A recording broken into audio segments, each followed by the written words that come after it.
So one of the mistakes is rotating in too many movements. The other mistake is going to be staying with the same movement for way too long. If you have to stay with the same movement for 12 weeks, then don't do conjugate. Just do some linear based periodization and use that movement. It's better suited for all that. I found a video on our channel on YouTube that I did 6 years ago called Dave Tate Simple and Effective Conjugate Training Guide. Simple and effective, and it took an hour and 7 minutes to record. I laid out the conjugate system in that video and then never really looked at the video beyond that.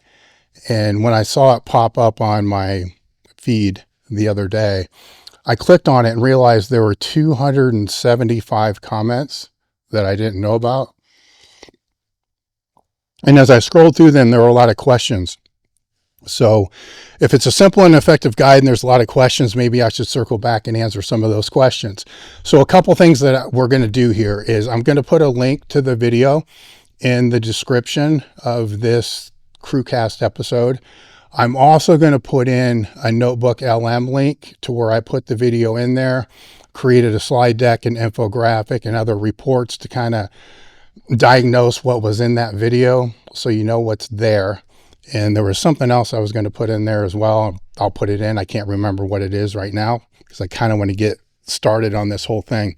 So what I'm going to do is I'm going to actually summarize the conjugate method for real. And then I'm going to get to the questions. That way you can either go back and watch that whole video, look at the resources that are presented, or just listen to what I babble here for the next several minutes, and it will kind of lay the whole thing out. So with the conjugate method, let's just say it's going to be over a 1 week period of time. You're going to have a max effort day for the upper body, a max effort day for the lower body, a dynamic day for the upper body, and a dynamic day for the lower body. Optimally, you don't want to have all 4 of these days running in a row. You'll find over the internet, the interwebs, the YouTubes, or whatever you want to call it, people have split this up a lot of different ways. The way that I did it for 14 years while I was at Westside is max effort lower body was on Monday, max effort upper body was on Wednesday, dynamic squats were on Friday, dynamic bench was on Saturday or Sunday. It changed over a period of time. The way that it kind of runs out here is the max effort day may be on a Saturday, the dynamic day for the bench, squat Saturday, bench would be on Sunday, and then during the week, whenever they want to be able to do it for those movements there. So that's the general layout as far as what the days look like. Within each day, the hierarchy of how the movements are organized is essentially the same from an overall structure. The first exercise is going to be your main movement. On the max effort days, they're going to be the max effort movement. On the dynamic days, they're going to be the dynamic effort movement. That would be block 1, main movement. Block 2, right under that, would be secondary movement. The secondary movements on those days are going to be the exercises that are going to be trained heavier in a 4 to 6 rep range that would have the highest correspondence to whatever the main lifts are that you're trying to drive up. So that movement there may be something that you're using to drive up the max effort exercise, or that you're just using to drive up the squat, bench, or deadlift. Optimally, you want that second exercise to be an exercise that's going to focus on the weak point that you're seeing in that lift. If you don't know what the weak point is, right, then it's just safe to assume that if it's a bench day, it's going to probably be the lower end of the bench press, something that's going to be pec related. If it's going to be on the squat day, it's safe to assume it's going to be something that's either going to be, most of the time it's going to be posterior chain related, so an RDL, stiff leg deadlift, something like that would be in that secondary movement. We'll talk more about that as we kind of go on. It's elaborated more in the other video. Once you get that main block, the secondary block, then you have that end block, the last block. Just let's say it's the accessory block. That's where you're going to put all the bodybuilding shit that you're typically going to do for any training program, or you're going to put low-end accessories that may have some correspondence, not have some correspondence. Those go there. That same layout is going to be the same no matter what day it is. So if it's the dynamic day, you got the main block, which is the dynamic effort movement, secondary block, which is going to be the movement you're going to train harder in the 4 to 6 range. Then you're going to have the accessory movement, which are going to be all the movements that you're going to train in a rep range higher than that 4 to 6. So 8 to 15 or whatever it's going to be. So it's really freaking simple. If you just look, this is the structure. You can stick in a warm up, which will go before that main movement. So that could be another block that goes in there. I'll discuss that sometimes I won't, because it's not always necessary to have that in there. Other people may have, I used to put in at the very end, something called free time, which was just 15 minutes to get random shit done. But for the purpose of this conversation, let's just eliminate those for now and say, here's the main structure. You got a main movement, secondary movement, accessories. Out of all those things, I don't want to get to the questions just yet. How many movements should be in there? That's highly variable, but let's just say 5. 1 main movement, 1 secondary movement, and a few accessories. That way you can keep the training session to a little bit under an hour. So now that you have the basic building blocks of what that week looks like, that week really doesn't change ever unless you're peaking or get hurt or something like that. But that's not going to change unless it's the final week before you're going to max out or whatever it's going to be. That's going to stay the same throughout. So then how do you waive the different blocks or the different cycles that are going to go in there? Simple. You base it all on the squat, which is going to be a 3. For some people, it may be a 4 or 5 week wave. Let's just say it's a 3-week wave. So you're going to base it on the dynamic squat. So you have those blocks in there. There's your dynamic squat. You're going to have a 3-week wave of whatever you want, 5 by 5, whatever it's going to be. Let's just make it simple and say it's going to be 8 by 2. So you're going to have 8 by 2 on week 1, 8 by 2 on week 2, 8 by 2 on week 3. You can change it. Doesn't really matter. You can waive it however you want. Then the percentages or the weight that you're going to use is going to change from week 1 to week 2 to week 3. There are some questions in here I'm going to touch on, which is going to go over the percents. Let's just say that week 1 is going to be weight A. Week 2 is going to be weight B. Week 3 is going to be weight C. So it's going to progressively increase for most cycles for those 3 weeks. 10 pounds, 20 pounds, whatever it's going to be. There's a lot of confusion when it gets into percents. I'll get into that here in a second. Just understand it's a 3-week wave. After the 3rd week, you go back to week 1 again, or if you want, you can do a deload, but I don't necessarily think that's even needed, because if you go from week 3 to week 1, that is a deload because the weight's going to be going down. So that's how each of those waves work. So if you base it on the squat, then you go look at the other things. How are you going to waive that max effort exercise? That will be based upon skill acquisition, how long the person's been doing max effort work. If the person's conditioned enough to actually do max effort work, the way I would define it, which would be a heavy single over 90%. Sometimes the person's not going to be conditioned enough to be able to do that without beating the shit out of themselves. So that max effort work isn't going to be that. It's going to be a lighter weight number until you can build the muscles and the tendon structure up to be able to handle that load without their shoulders getting beat to shit or their back getting beat to shit. So if you're just starting this, it's safe to assume that you're not going to be able to handle the 90% max effort singles, and to figure you're going to need 2 waves, 2 3-week waves to be able to get to that position. So what do you do then? Then you keep the reps in the 5s or the 6s, which is going to pull the weight down a little bit, keep the intensity down a little bit so there's more reps in the tank for that max effort movement, which isn't really a max effort movement, but all we're doing is filling the block to be able to move into there. Once you get to the point to where you can actually rotate in that max effort movement, then it gets a little bit more complicated in a way, because how frequently are you then going to change that movement? That depends on multiple variables. For a lot of people, they're going to use 3 weeks to be able to waive it so it can just stay aligned with the dynamic day. So if it's 3 weeks to be able to waive it, the first week would look like a week just to get reacclimated to that movement, or maybe you've never done the movement before. So you're going to work up to maybe a heavy double, heavy triple, maybe even 5s, and you're going to leave 1 set in the tank on that first week. On the second week, you're going to increase the weight, work up again, and maybe leave one set in the tank. Maybe you'll chop the reps down from 5 down to 3, which is popular that people do. And then on the third week, then you're going to max out in that with the goal to not miss, but to be able to get the biggest number you can. That's a good way to start, but it's also a way that will kind of handcuff you a little bit, because you're not going to be able to rotate in a number of exercises to know if you're really getting better or not.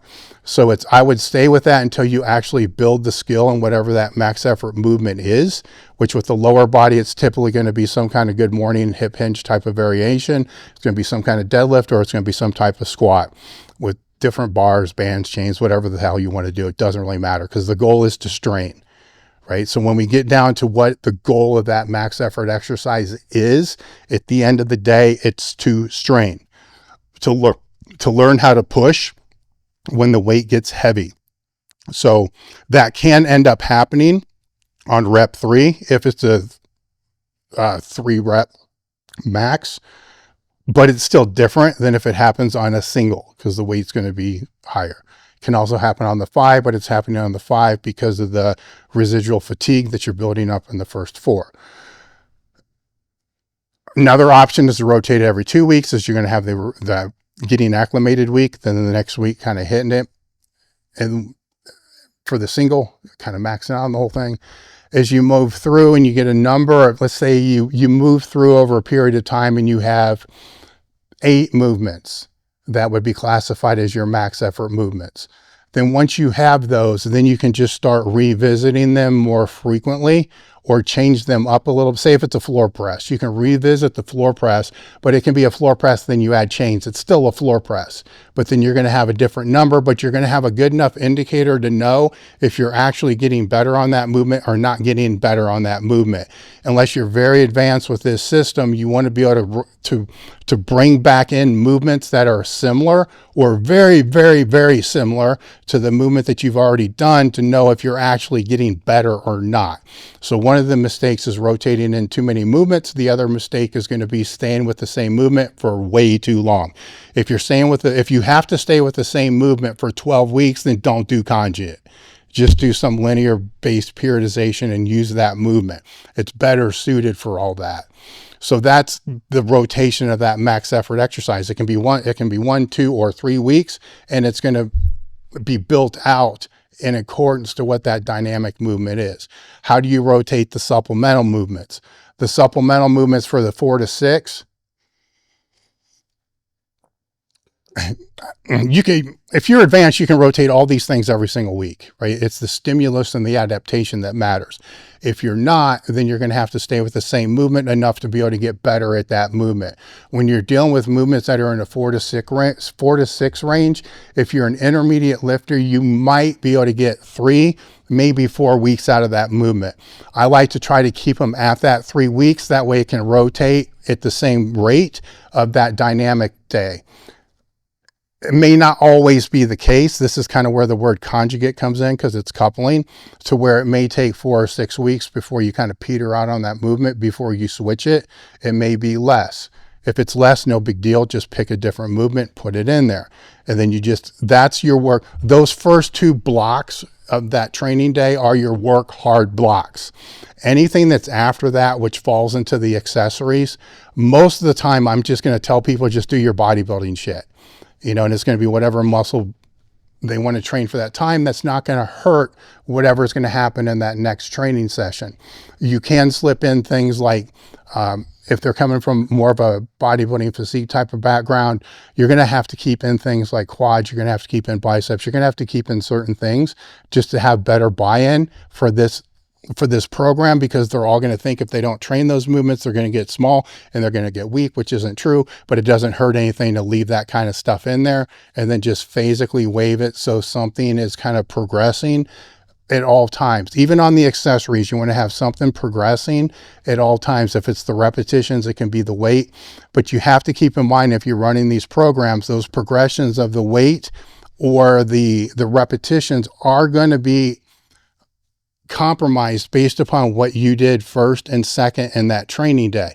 So if you have flat dumbbell presses as an accessory movement and it's an upper body day, and you did max effort floor press for a heavy triple, then you actually felt good and you went up and did a single, and then you hit your triceps, rolling tricep extensions hard for the 4 to 6 sets of 4 to 6 or whatever it's going to be in there. And then that third movement you're going to do is going to be your dumbbell presses. Your dumbbell presses are probably going to be compromised.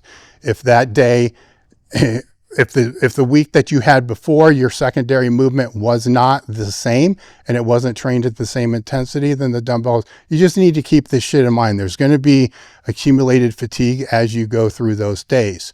So that kind of wraps up the base, well, the dynamic work, how to pick the weight for the dynamic day. That is a question that I'll probably revisit when we go through here. Is everybody's got different percentages. Louie's got a percent, Brandon Smith's got a percent, Matt Winnie's got a percent, I've listed percents, everybody's got percents. Percents are a good kind of starting point, but in all reality, they suck. They just suck. They don't tell you anything, right? So the best way to figure out what you should use for your dynamic day, two best ways: train with somebody that knows what it's supposed to look like, and they'll just tell you. So that eliminates that problem. The second would be take 1 week before you start the wave and use that as a week to determine what your weight, your speed weight will be, what your dynamic weight will be. You want a weight that's going to be able to move with force, but not look like it's sloppy because it's way too light, or look like it's way too heavy and feels too heavy. So how do you do this? If it's the squat, then work up to 45% of what you think your max is, and then start doing doubles. I would actually use a box for this, or a pause squat. That way you're making sure the depth is always going to be the same. You're going to do a double, rest. I would rest longer on this than I would on the regular speed days, because you want to reduce that accumulated fatigue as much as you can. So rest, this is going to sound long, but rest 3 to 5 minutes, add 20 pounds, do it again, film each one of these sets. That first set should look stupid light. It should feel stupid light. You should feel like this is stupid. This is way too light. Add 20 pounds, rest another 3 to 5 minutes, add another 20 pounds, and keep doing this. It may end up being 14 sets before this is all over with. At a certain point in time, you're going to do a set and you're going to feel that felt good. That moved fast, but was hard enough that I had to actually focus on my speed, but it moved at a pretty good clip. And then keep adding the weight until you get to a weight where it's like, oh shit, that felt heavy. So say it starts to move fast at 300 pounds, and then at 355, it starts to feel like, oh shit, this is heavy. Well, there's your wave, 300 to say 340, 300 week 1, 320 week 2, 340 on week 3. There's your 3-week wave. Fucking easy, simple, and it's customized for you based upon your rate of force development, your technical acuity, and your ability to know what it's supposed to feel like. There's nothing better than doing that. You would do the same thing for your bench to figure out what those weights were. Now, if you want to add chains or bands to that dynamic wave, simple. If it's chains, the chain should be set up so when you're in the bottom position, all of the chain, or most of the chain, the majority of the chain is deloaded onto the floor. So it's 0 at the bottom. Then when you stand up, there will be 2, 4, 6, 80 pounds at the top, whatever it's going to be. You don't lower your weight. You keep the weight the same. You just throw the chains on, because there's no change that's in the bottom from a percent or weight standpoint. So you just throw the chains on top of that. If it's under a 400-pound squat, 2 chains per side, 4 to 600, maybe 3 chains per side, 600 to 800, 4 chains per side, and just kind of roll with it that way. If you're going to use bands, and then you need to see how much band tension there is at the bottom while you're at the bottom of the squat, or while you're on the box, or if it's the bench, at the bottom of the bench. If the band tension at the bottom is 30, 40 pounds, that has to come off the barbell, because that's still there at the bottom. So you just take off the barbell, whatever the band tension is at the bottom, and you go from there. There's your waves with bands or chains. Simple and easy to figure out without having to deal with a whole lot of percentage and some bullshit formula on how much bands and chains you're supposed to use. It can't get any easier than this. This is like retard proof. It's the best way to do it, but nobody's going to talk about the best way to do it because they can't sell their fucking programs. And that's why that doesn't happen that way. So that summarizes the base of this conjugate thing until we start talking about extra workouts and all this other shit to be able to put in there. The resource that I put in here will help answer any other questions to kind of summarize all that. How long did that take me to summarize? 20 minutes. 20 minutes. So that's better than the hour and 7 that I had in the other one. But that's essentially it, man. Everybody's making this way too complicated. If you look at the basic framework of what each training day is supposed to look like, that doesn't change. The only thing that changes is the max effort or dynamic focus. It doesn't change. And then if you look at what the waves should be, 3 weeks across the board, does it have to be with the bench? No. Does it have to be with the max effort work? No, but it does for the squat. So just anchor the squat first. So if you're going to build this out, build the squat phases out first, or the squat phase, and then just fill all the other shit in from there. You know, the way that you will then auto-regulate the program based upon moving forward is how each training day feels. Is Monday affecting Wednesday? Is Monday affecting the next Monday? If it is, then you're doing too much shit and you need to lower it. So you need to kind of learn how to move through these training days to know when to pull back and when to push harder. If we're moving from that first block, that main movement, into the secondary movement, if that main movement kicked your ass more than it ever has before, then maybe you want to chop the sets down a little bit on the supplemental movement and maybe pull one of the accessories out. If you're breezing through it and there's no problem and you're keeping your ego in check, then you just stick to whatever the plan is. But typically that's never going to be the case. There's always going to be some changes, especially week to week or actually day to day, based upon if you did too much on Monday and you're not recovering the way that you should, then you might have to pull a little bit of stuff out on Wednesday to be able to recover from that, and so forth. So that's the whole auto regulation progress. I'll make a note to put in another one of the videos I did, which was on the white spaces or something like that, which kind of goes into this a little bit more. And then Tom's talk on the whole auto regulation process, but that's becoming so fucking complicated now. If you feel good, do more. If you don't, do less. It's fucking that easy. It's not that complicated. Just be honest with yourself. Do you feel good? Do you feel bad? Why do you feel bad? You didn't get enough sleep? Well, then fuck it. Get more sleep next time, but push hard for that day. If it becomes a reoccurring thing where you're not getting sleep day over day over day, then maybe change something, but you're going to change it because one fucking bad night of sleep. That's fucked up. You know, you just fucking ball up and do the damn shit. You did all that before you knew sleep was a factor, so why would you change it now? You were making progress before you knew this was a factor, so why are you changing it now? So use your head. You know, you want to track these things. Yes, that's great, but you can't live and die by them, especially if it's just a one-off thing that happens. That's life. You just deal with it and move forward.